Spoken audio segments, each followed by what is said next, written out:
নমস্কার। Mission pure soul থেকে আমি মমিতা মিত্র। আমি আজও আপনাদের কাছে একটি সুন্দর আকাশিক রেকর্ডের অনুভব শেয়ার করতে এলাম। আজ আমি যে ভদ্রলোকের আকাশিক রেকর্ড ওপেন করেছিলাম, ওনার প্রথম প্রশ্ন হলো যে লাভ ম্যারেজ করার পরেও কেন আমাদের বিবাহিত জীবনে এত সমস্যা। আমরা দুজনে দুজনকে ভালোবেসে পছন্দ করে ঘর বেঁধেছি, তাও আমাদের ম্যারিড লাইফ এত কেন স্ট্রাগল করছে বা স্ট্রাগলের মধ্যে দিয়ে যাচ্ছে, এত সমস্যা কেন? এরকম সমস্যা যেমন ধরুন, কোনো খুঁটিনাটি বিষয় আমরা নিজেদের মধ্যে ইয়ার্কি করছি, সেটা থেকে একটা তুমুল অশান্তি সৃষ্টি হয়ে গেল। কোনো বাড়িতে পুজো, কোনো অকেশন, সেই সময় এমন একটা অশান্তির সৃষ্টি হলো যে মনে হয় যে না, আর পাওয়া যাচ্ছে না। এবারে হয়তো আমাদের ডিভোর্স নিয়ে নেওয়া উচিত, কিন্তু কোনো না কোনোভাবে ডিভোর্সও হচ্ছে না। সেই আমরা একই সাথে আছি, কিন্তু কোনোভাবেই এই জার্নিটা আমরা শান্তিতে সম্পূর্ণ করতে পারছি না। কেন? আমার সাথে কেন এগুলো হচ্ছে? তো আকাশীকে এই প্রশ্নের উত্তর জানতে চাওয়া হয়। আকাশীকে যখন জানতে চাওয়া হয় যে ওনার বিবাহিত জীবনে এত সমস্যা কেন, তো আকাশীকে প্রথমেই একটি ইয়ং ছেলেকে দেখা যায়, যে রাজস্থানী স্টাইলের ধুতি পরে আছে, সাদা ধুতি, মাথায় সাদা পাগড়ি এবং পায়েতে এক ধরনের বালার মতন গয়না পরে আছে, রূপোর বালার মতন। যেরকম আমরা মেয়েরা নূপুর পরি, সেই রকম রূপোর বালার মতন পরে আছেন। আমার জানা নেই ওটাকে কি বলে, হয়তো কারা বা এরকম কিছু বলে, আমি জানি না। তো এই রকম একটি গয়না পরে দাঁড়িয়ে আছেন এবং একটি মন্দিরের চূড়া দেখা যায়। প্রথমে আমি দেখে ভেবেছিলাম একটি পাহাড়, কিন্তু না, এই মন্দিরটি পাহাড়ের একদম উপরে এবং এমন একটি স্থান যার আশেপাশে গভীর জঙ্গল আর চারিপাশটা বড় বড় পাহাড় দিয়ে ঘেরা ছিল। তারপরেই দেখা যায় যে একটি মহিলা, যার পা থেকে মাথা অবধি ওড়না দিয়ে ঢাকা, উনি বধূ বেশে দাঁড়িয়ে আছেন এবং এগিয়ে যাচ্ছেন ধীরে ধীরে ওই ছেলেটির দিকে। সম্ভবত ওই গুহার মতন মন্দিরের মধ্যে ওনাদের বিয়ের অনুষ্ঠান হচ্ছিল, ওনাদের বিয়ে ছিল সেই দিন। তো সেই অনুষ্ঠান দেখায় এবং তার মধ্যেখানে বিয়ে সম্পূর্ণ হওয়ার আগেই কিছু মানুষ ওখানে দেখা যায় এবং একটি পুরুষ মানুষ আসেন এবং ওই মেয়েটিকে ওই মণ্ডপ থেকে টানতে টানতে নিয়ে যান এবং এই পুরুষ মানুষটিকে মারতে মারতে ধাক্কা দিয়ে তার আগেই পাহাড় থেকে ফেলে দেওয়া হয় এবং উনি পাহাড় থেকে পড়ে মারা গিয়েছিলেন। ওনার মারা যাওয়াটা যখন দেখায়, তখন দেখাচ্ছে চারিদিকে তো পাহাড় দিয়ে ঘেরা, সেই পাহাড়ের দূর থেকে ঝর্ণা পড়ছে দেখাচ্ছে এবং এই পাশেই মন্দিরের চূড়া থেকে যখন ওনাকে ধাক্কা দিয়ে ফেলে দেওয়া হচ্ছে, সেই ঝর্ণার জলের মতনই আস্তে আস্তে শরীরটি মাটির দিকে নিচের দিকে নেমে আসছে এবং ওই যুবকটির ওইখানেই মৃত্যু হয়। এবং এরপরে এই লোকটি যে মহিলাটিকে টেনে হেঁচড়ে বিয়ের মণ্ডপ থেকে তুলে নিয়ে গিয়েছিল, সেই মহিলাটিকে জোরজবরদস্তি বিয়ে করেন এবং ওনার সঙ্গে থাকতে বাধ্য করেন। সারা জীবন ওনাকে ওই ভালোবাসাহীন জীবনটি বেছে নিতে হয়েছিল এবং যাকে ভালোবাসেন না তার সাথে তার লাইফটা শেয়ার করতে হয়েছিল। তো এই রকম একটি সিন দেখানো হয়। তারপর আকাশীকে জিজ্ঞাসা করা হয় যে এগুলো কি দেখছি, কেন দেখা যাচ্ছে?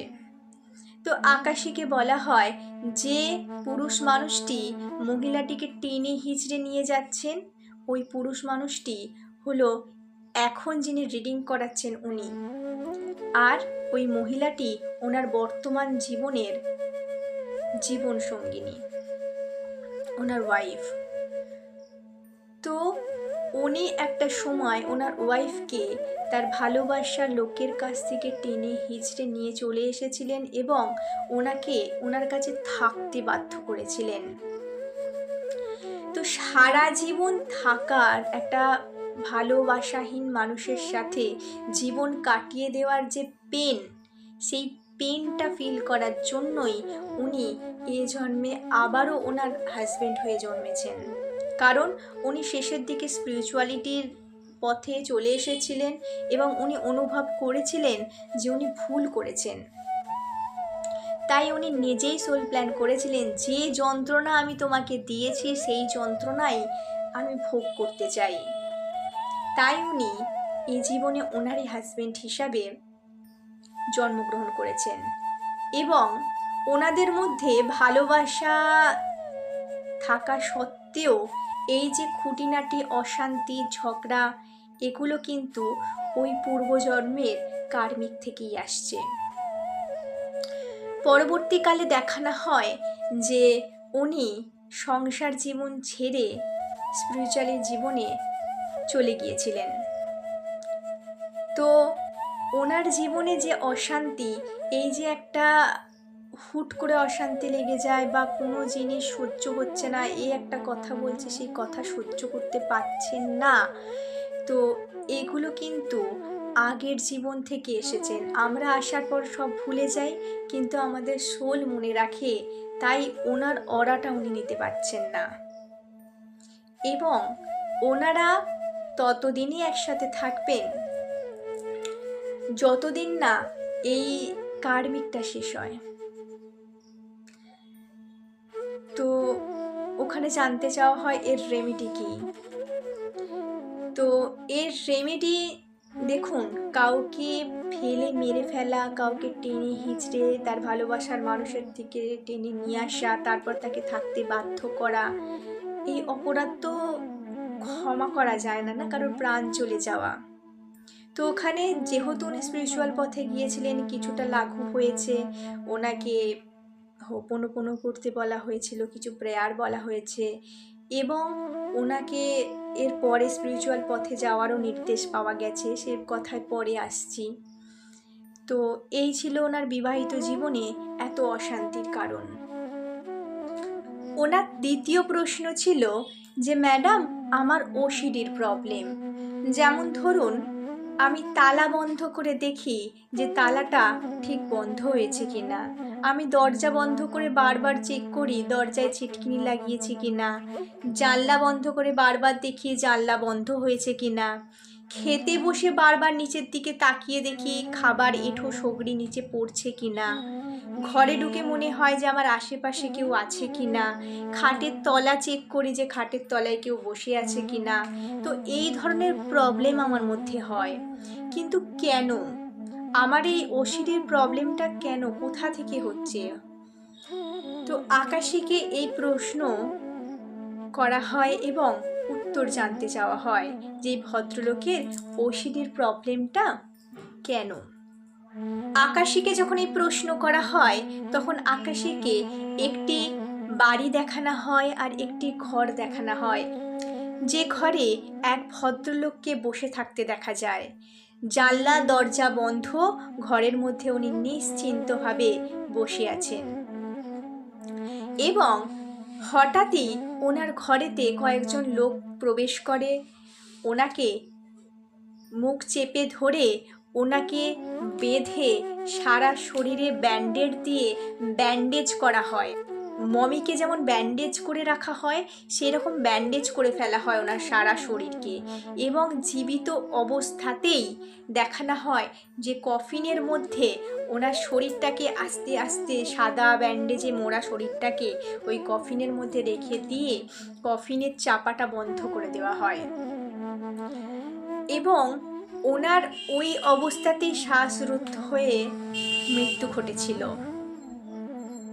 ওইখানে যখন জানতে চাওয়া হয় যে এটি কি দেখা যাচ্ছে, তখন বলা হয় যে এই যে ভদ্রলোক চেয়ারে বসেছিল, যাকে কফিনের মধ্যে শ্বাসরোধ করে ব্যান্ডেজে মুড়ে মেরে ফেলা হয়, এই ব্যক্তিটি হলেন উনি নিজে।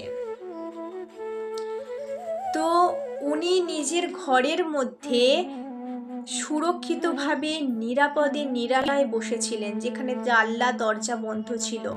তারপরেও কোনো না কোনোভাবে কোনো মানুষরা ঢুকে ওনাকে জোর জাবস্তি করে মেরে ফেলেছিল। এটি উনি বুঝতে পারেননি যে কোথা থেকে কে এলো বা কিভাবে হলো। তাই ওনার মধ্যে যে সেলফ কনফিডেন্সটা ছিল সেটি একদম লো হয়ে গিয়েছিল। উনি নিজেকেও ভরসা করতে এখন পারেন না, কারণ সেই সময় উনি কিন্তু দরজা জানলা বন্ধ করেই বসেছিলেন এবং নিজের উপর ভরসা ছিল যে নিজের বাড়িতে নিশ্চিন্তে নিরাপদে বসে রয়েছেন। কিন্তু না, ওনাকে তারপরেও মরতে হয়েছিল। ওই যে ট্রমাটা উনি ওখান থেকে এই জীবন পর্যন্ত ক্যারি করছেন, যে বারবার উনি নিজেকেও এখন বিশ্বাস করেন না।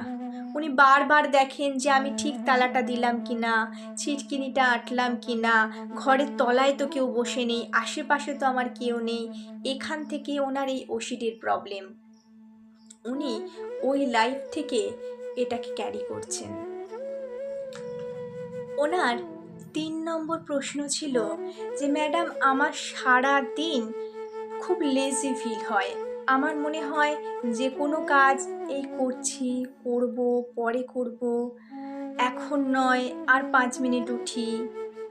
তো উনি বলেন যে আমি যত তাড়াতাড়ি রাত্রে শুই, যখনই ভাবি ভোরবেলা উঠবো, উঠে কিছু কাজ করব, মেডিটেশন করব, আমার মনে হয় যে না থাক, পরে করছি, বা এক এক সময় আমি উঠতেই পারি না। তো এটা কেন? সারাদিন গাটা ভারী ভারী করে থাকে, আমার যেন মনে হয় যে আর ভাল লাগছে না কিছু করতে, পরে করব, থাক, এখন নয়। কেন এই রকম সমস্যা আমার সঙ্গে কেন হয়? আপনি আকাশীকে এই প্রশ্ন করুন যে আমার সঙ্গে এই লেজিনেসটা কেন হয়। তো আকাশীকে যথারীতি এই প্রশ্ন করা হয় যে ওনার এই লেজিনেসের কারণ কি। তো আকাশীকে দেখানো হয় যে একটি মহিলা, যিনি একটা সাদা বেডের উপর শুয়ে আছেন এবং তারপরে তিনি বেড থেকে উঠে চলে যাচ্ছেন এবং ওনার অনেক লম্বা চুল, পিঠটা দেখানো হয়, ওনার অনেক লম্বা চুল, পাছা অবধি বিনুনি করা চুল। বিনুনিটা খুব মোটাও ছিল না, আবার খুব সরুও ছিল না, নর্মাল বিনুনি করা পাছা অবধি চুল।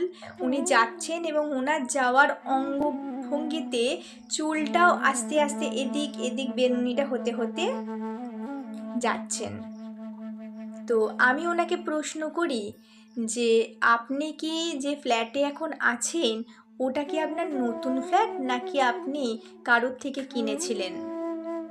তো উনি বললেন যে না ম্যাডাম, এটি আমি একজনের থেকেই ফ্ল্যাটটা কিনেছিলাম। আমি ওনাকে জিজ্ঞাসা করলাম যে এই ফ্ল্যাটে কি কেউ মারা গেছেন? তখন উনি বললেন হ্যাঁ ম্যাডাম, ওনার ওয়াইফ মারা গিয়েছিলেন।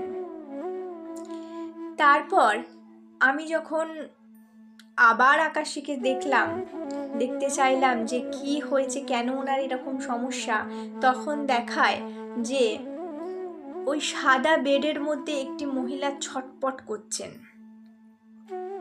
অসহ্য যন্ত্রণায় ছটপট করছেন। আমি তখন ওনাকে জিজ্ঞাসা করলাম, মহিলা কি অসুস্থ ছিলেন? ওনার কি কোনো অসুখের কারণে উনি মারা গেছেন? তখন উনি বললেন হ্যাঁ ম্যাডাম, ওনার ক্যান্সার হয়েছিল, উনি ক্যান্সারে মারা গিয়েছেন। ওই যে মহিলার যন্ত্রণা, তীব্র যন্ত্রণায় ছটফট করছেন, ওই যে কষ্ট পেয়ে মারা গেছেন, ওটা কিন্তু ওখানে দেখায়। এবং আরও একটি সোল দেখায়, যিনি খুবই বৃদ্ধা, বয়সের ভারে একদম কুঁজো হয়ে গেছেন, কিন্তু সাদা থান পরা, মাথায় ঘোমটা দেওয়া। তো এই দুটি এনার্জিকে দেখা যায়। অ্যাকচুয়ালি এই রকম এনার্জি যখন আমাদের আশেপাশে থাকেন, তখন ওনারা না চাইতেও ওনাদের প্রেজেন্সেই আমাদের অনেক ক্ষতি বা অনেক সমস্যা হয়ে যায়। তখন আমরা কোনো কাজ করতে পারি না, আমাদের রিলেশনগুলো নষ্ট হতে বসে, আমাদের ব্যবহার খিটখিটে হয়ে যায়, আমরা কোনো ভালো কাজ করার আগে মনে হয় দূর পরে করব, কোনো ভালো কিছু হয় না আমাদের লাইফে। তো উনি বললেন যে ম্যাডাম, আপনি যে বলছেন আমরা তো কোনোদিন কিছু ফিল করিনি, কিন্তু ওনারা আছেন, ওনারা কিন্তু এনাদেরকে কোনো রকম ডিস্টার্ব করছেন না, ওনারা ওনাদের মতন আছেন, কোনো রকম ভয় দেখাচ্ছেন না, কোনো রকম ক্ষতি করছেন না, কিন্তু ওনাদের থাকাতেই, ওনাদের থাকার যে ওনাদের অরা তো নেগেটিভ না, সেইটা আমাদের মধ্যে প্রভাবটা ফেলে। ওনারা খারাপ না চাইলেও তো খারাপ হয়। ওই জন্য বলে না, মৃত মানুষকে মনে করতে নেই, কান্নাকাটি করতে নেই, কারণ তারা আমাদের আত্মীয়, তারা আমাদের খারাপ চান না, কিন্তু তাদের উপস্থিতিটাই আমাদের জন্য খারাপ হয়ে যায়। তো ওনাকে বলা হয় যে উনি এখান থেকে কি করে বেরোবেন, আকাশীকেও বলা হয়, সব তো এখানে শেয়ার করা উচিত না। তো ওনার এই লেজি ভাবটা ওখান থেকেই। আর ওনাদের সম্পর্কে যে খিটিরমিটির লেগে থাকে, কার্মিক তো একদম ঘোরতর কার্মিক রয়েছে, কিন্তু তার মধ্যে কিছুটা এই প্রভাবেও কিন্তু হচ্ছে। তো এর প্রতিকার বলা হয় এখান থেকে কিভাবে উনি বেরোবেন, কারণ অ্যাকচুয়ালি ঘরটা তো তাদেরই, এনারা কিনে এখন আছেন, তো তারা আছেন, তারা কোনো ক্ষতি কিন্তু এনাদের করছেন না। তো এর থেকে বেরোবার রেমেডি দেওয়া হয়েছে। এর পরের প্রশ্ন ছিল যে আমার কেরিয়ার, আমার বর্তমানে কি কেরিয়ার চেঞ্জ করা উচিত, কারণ আমি একটা খুব ভালো জায়গার কাজ করি, এমন নয় যে আমার বেতন কম, আমি সব ঠিকঠাক পাই, কিন্তু কাজ করার স্যাটিসফ্যাকশনটা আমি এখানে পাচ্ছি না, তাই আমার কি এখন জব চেঞ্জ করা উচিত? তো আকাশীকে এই প্রশ্নের উত্তর জানতে চাওয়া হয়। তো আকাশীকে জানানো হয় যে এখন কোনোভাবেই ওনার কোনো ডিসিশন নেওয়া উচিত নয়, কারণ এখন সময়টা সবার জন্যেই খুব খারাপ যাচ্ছে, শুধু ওনার জন্য নয়, কারণ একটা শিফটেড এনার্জি চলছে। তো এখন এই মুহূর্তে কোনো রকম চেঞ্জ না করে ওনাকে কি করতে হবে, ভবিষ্যতে ওনার গাইডেন্স ওনাকে দিয়ে দেওয়া হবে, উনি নিজেই বুঝতে পারবেন যে ওনার কি করা উচিত। ওনার শেষ প্রশ্ন ছিল যে আমার জন্য কি কোনো মেসেজ আছে ইউনিভার্সের, আমি কি করব, আমার কি কোনো স্পিরিচুয়ালিটির দিকে যাওয়ার কোনো ব্যাপার রয়েছে, আমি কি কখনো যেতে পারবো? তখন আকাশীকে যখন এই প্রশ্নগুলো করা হয়, তখন আকাশীকে জানানো হয় অবশ্যই উনি স্পিরিচুয়ালিটিতে যেতে পারবেন, তবে উনি যদি কন্টিনিউ নিজের ওপর কাজ করেন তখনই উনি স্পিরিচুয়ালিটিতে যেতে পারবেন এবং একটা উচ্চ মার্গে পৌঁছাতে পারবেন। ওনাকে প্রতিদিন নিজের আত্মার মুক্তির জন্য বা নিজের আত্মাকে আরও উন্নত স্তরে নিয়ে যাওয়ার জন্য প্রতিদিন ওনাকে নিজের ওপর কাজ করতে হবে, এবং উনি একটা এমন জায়গায় গিয়ে পৌঁছাবেন যেখানে নিজেই নিজের গাইডেন্স বুঝতে পারবেন যে কি হতে চলেছে, আমার কি করা উচিত, কি করণীয়, সব কিছু উনি নিজেই বুঝতে পারবেন। তবে সেটা তখনই হবে যখন উনি নিজের ওপর কাজ করে নিজেকে ওই জায়গায় গিয়ে পৌঁছাতে পারবেন, তবে উনি ওখান থেকে গাইডেন্স পাবেন। তো এই ছিল আজকের আকাশিক রেকর্ড রিডিংয়ের এক অন্যতম অনুভব আপনাদের সাথে শেয়ার করলাম। চ্যানেলটা ভালো লাগলে একটু সাবস্ক্রাইব করবেন, পাশে থাকবেন, আর একটু শেয়ার করে দেবেন, লাইক কমেন্ট করে শেয়ার করে দেবেন, কারণ আমার পরিবারটা খুবই ছোট, আমি চাই সকলের কাছে পৌঁছাতে, তো আপনাদের সহযোগিতা ছাড়া সেটা সম্ভব নয়। খুব ভালো থাকুন, ফিরে আসছি অন্য এক ভিডিও নিয়ে আর একদিন। ধন্যবাদ।